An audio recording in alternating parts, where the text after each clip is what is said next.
Assalamualaikum warahmatullahi wabarakatuh. Salam dan bahagia.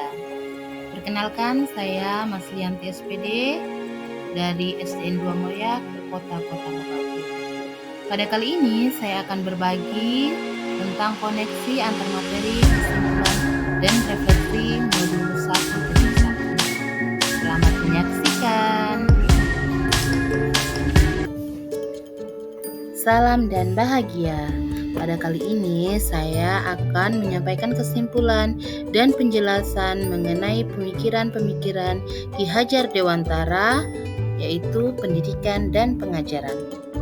Menurut Ki Hajar Dewantara, pengajaran atau underwis adalah bagian dari pendidikan. Pengajaran merupakan proses pendidikan dalam memberi ilmu atau berfaedah untuk kecakapan hidup anak secara lahir dan batin. Sedangkan pendidikan adalah memberi tuntunan terhadap segala kekuatan kodrat yang dimiliki anak agar ia mampu mencapai keselamatan dan kebahagiaan yang setinggi-tingginya, baik sebagai seorang manusia maupun sebagai anggota masyarakat.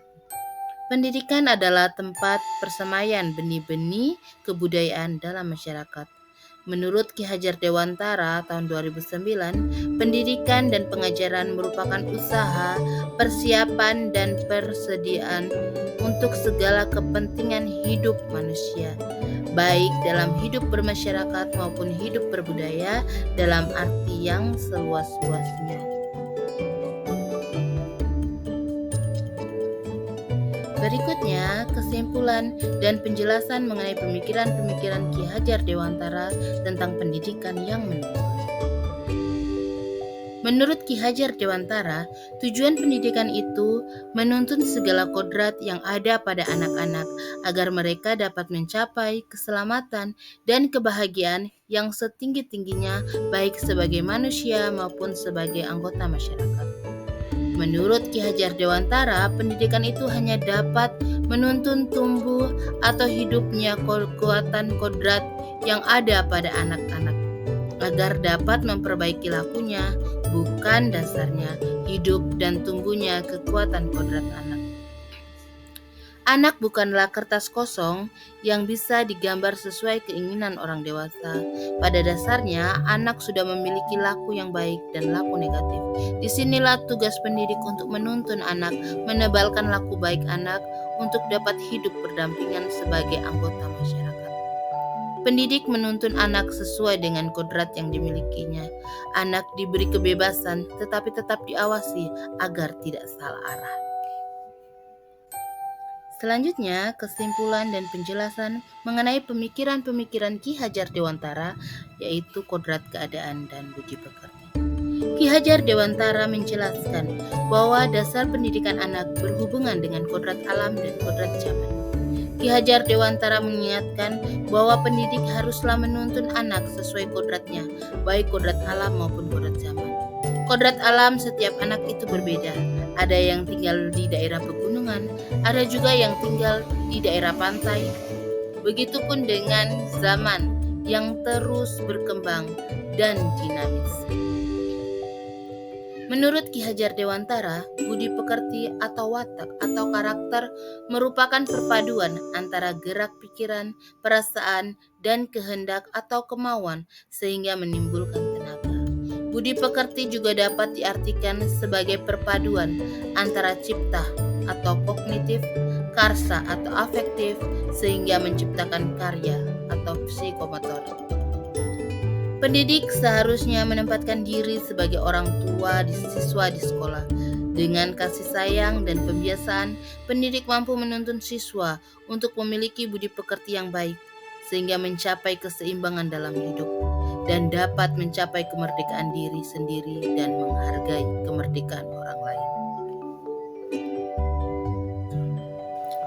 Pada pertanyaan pematik berikutnya, sebelum saya belajar modul ini, saya percaya apa tindakan yang dilakukan murid pastilah hasil didikan dari guru. Dalam pembelajaran, di kelas guru cenderung mengajar dengan cara ceramah lebih banyak dibandingkan meminta siswa untuk mengeksplorasi pemahaman mereka sendiri.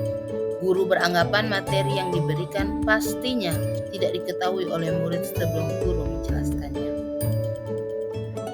Yang berubah dari pemikiran dan perilaku saya setelah mempelajari modul ini adalah saya sadar bahwa sebagai guru kita tidaklah bisa memaksakan kodrat yang telah dimiliki murid.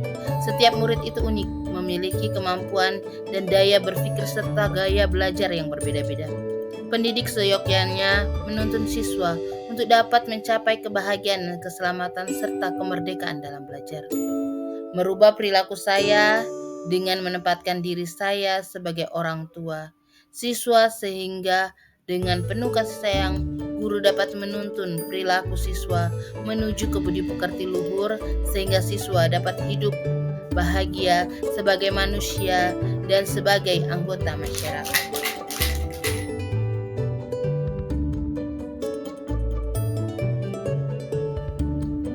Hal-hal yang dapat saya terapkan di kelas agar dapat mencerminkan pemikiran Ki Hajar Dewantara adalah melakukan tes diagnostik untuk mengetahui kemampuan dan kendala siswa dalam pembelajaran.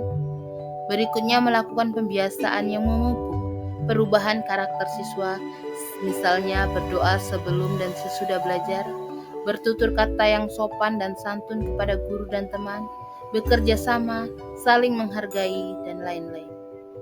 Berikutnya menuntun siswa dengan menebalkan laku baiknya.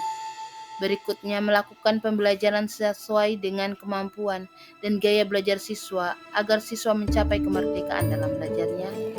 Berikutnya dalam pembelajaran diselingi dengan permainan edukasi agar siswa tidak jenuh.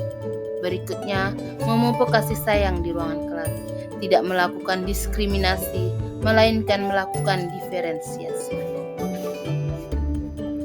Terima kasih, salam bahagia. Saya Mas Yanti SPD. Salam Guru Penggerak.